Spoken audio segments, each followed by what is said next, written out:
17 yoshimda Samarqandga borganman.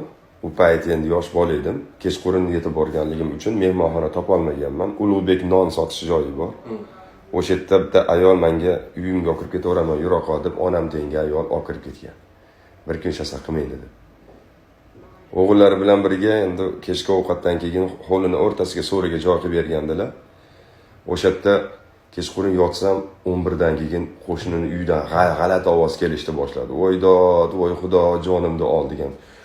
Ajoyib, birov qiynayotganga o'xshaydi.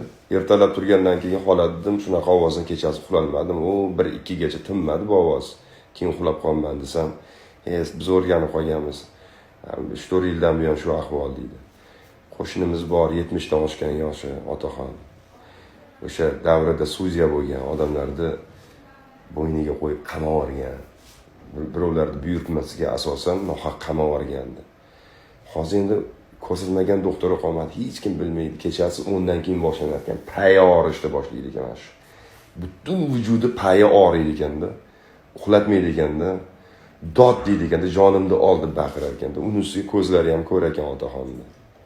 O'shaning uchun birovni hayotiga qanaqadir bir nohaq aralashish, nohaq hukm chiqarish, birovning haqqini, birovning umrini zoyi keltirish mana shunaqangi oqibatlarga olib kelar ekan deb o'ylab qo'yganman o'shanda. O'shaning uchun birovning hayotiga ehtiyot bo'lib hazillashish kerak.